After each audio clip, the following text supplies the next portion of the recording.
myself, growing up, I knew I was always Métis, but I had never really done a lot to get involved with the community because I don't look very Indigenous. And I know that's one thing that is special though about the Métis community is because we are half and half, it's such a range. And so you can have people that look like me and then people that look very different than myself, and we're still all part of the same community, which is really special.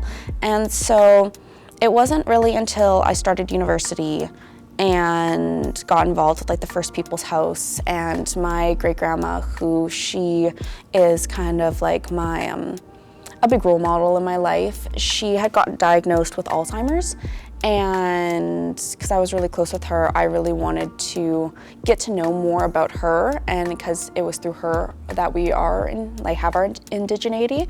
So I was the first one in at least my generation to get my Métis status and to get involved in the First People's House and do a lot of things, and it's been really special getting to feel connected with her again since she's passed. Yeah. And yeah, so that's, I guess, something through school I've been able to connect with her.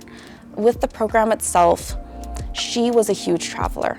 She always wanted to travel, and I know when she was getting older, she would go on trips just by herself because she wanted to see places, and she never got to go to Europe. So getting to go also kind of felt like I was being able to do something for her and get to do something that she never got to do. So yeah, it was a really special trip. So as an Indigenous person, I'm status. My mom went to residential school. My whole family's residential school, 60s scoop. Actually, I don't know about 60s scoop, but they were definitely scooped up and put into a residential school. But my dad is from Vietnam. But yeah, I feel there was a lot of things about Italy. I was shocked because growing up in Canada, there was we had this whole identity taken. I'm so sorry. It's so triggering today because my mom, she went to residential school and she was completely messed up by residential school. And I grew up mostly with my dad and I tried to get to know my mom, but I just feel going to Italy, I felt I was wow, people, they've lived here for so long and they get to keep their culture. And I was just amazed by that. I was I can't believe all these Italian people just they have these roots and they still have this history. Because for me, I was always ashamed, and I always felt I wasn't ashamed, but I always just felt when people found out that I was Indigenous, they were oh, they just made all these assumptions. You know what I mean? They made there's just so many stereotypes out there for Indigenous people, and I just felt yeah, it was just amazing to me to see that people got to keep their culture, and I was just and I was this is so sad that I don't have that that history. Do you know what I mean? Because I just as an adult, I just started learning about so many things, and we weren't taught about residential schools. We weren't taught about our culture. My mom was taught to be ashamed of herself. She had everything taken away, and so that was hard. So it was, for me, it was not a culture shock, but it kind of was a culture shock because we delved so deep into Italian history, right? It was just, yeah, I was wow, I wish that I had this.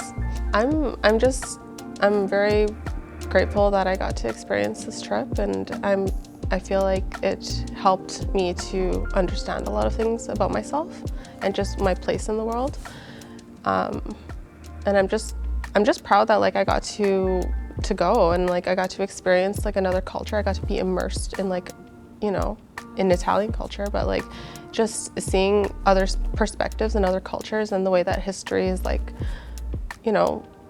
way that history is just unfolded. Basically, it's just been so beautiful, I think, and it's just, yeah, I'm just very grateful for that experience. So. Originated from India, but I had some experiences working abroad. I spent 3 months in US, and also when I was working, my team was composed of international or global citizens, people from different countries or a multicultural environment. So that kind of gave me a stepping stone to completely being in a new country. But everything was new for me, starting from scratch with the social circles. I never seen snow before coming to Canada, and never seen temperature below 0 degrees Celsius.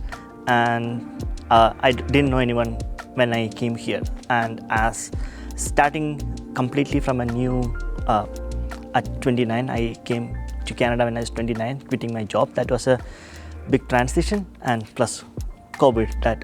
COVID started just after 2 months after coming here. So that was something unexpected. But overall, there was a cultural shock for sure. Cultural, geographical, climate, weather-wise, it's a shock for sure. But I think slowly I'm getting into the environment for sure. But the student experience really helped with that. That's cool.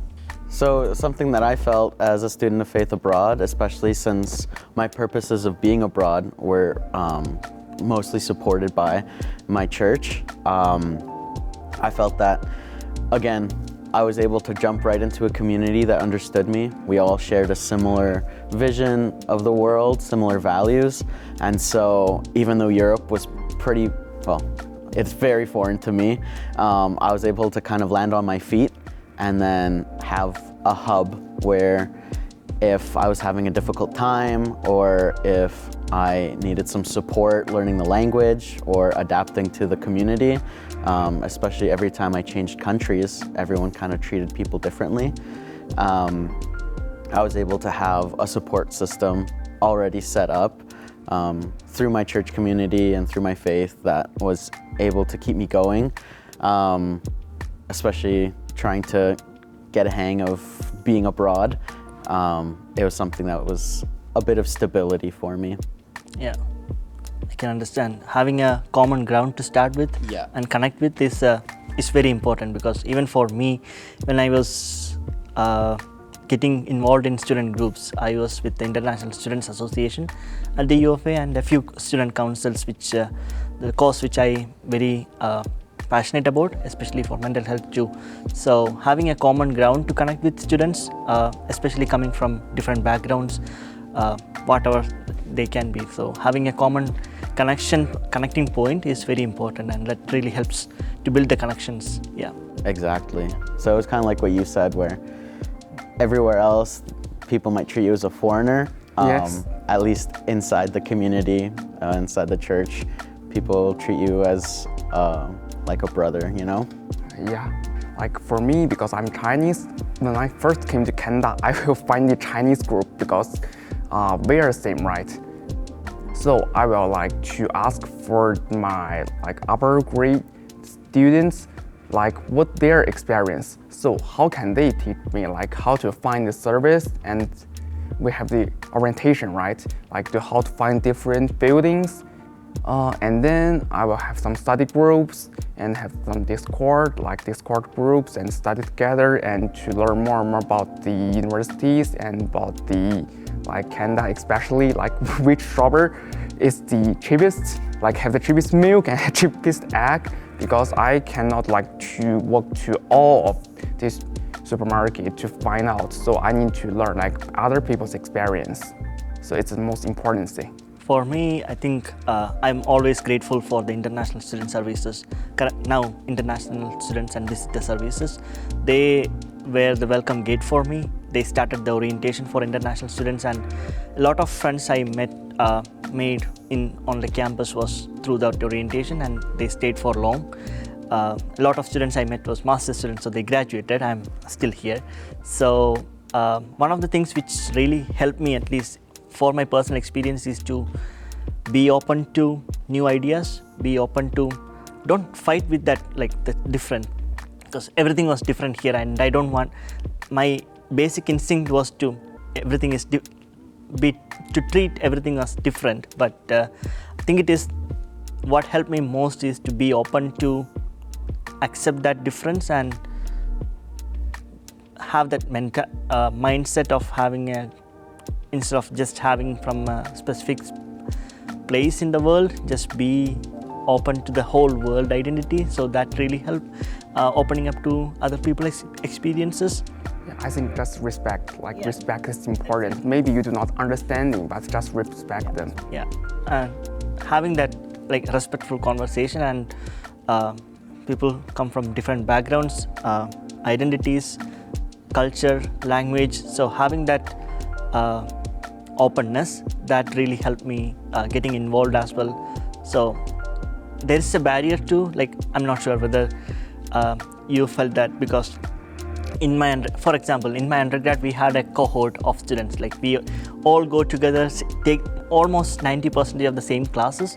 So by the end of the 4th year, we have a strong bond, because you don't have that barrier to have a connection, right? Because you have the commonality going on. So we have that cohort system was pretty good, but here, at least in the Western system of education, each courses you will meet new students. We don't have a cohort going on, and especially for grad school too, it's more of a lonely experience.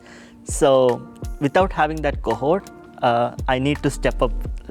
There is a barrier, so you need to put your extra mile to have that connection. So I think my identity impacted my education abroad kind of the same way that it impacts my everyday life here in Canada. So I get fatigued really easily, and so traveling abroad, you really want to see everything, do everything, but I really had to pace myself, which is something that I had to take into consideration, but it was still a really great time, and I would recommend it.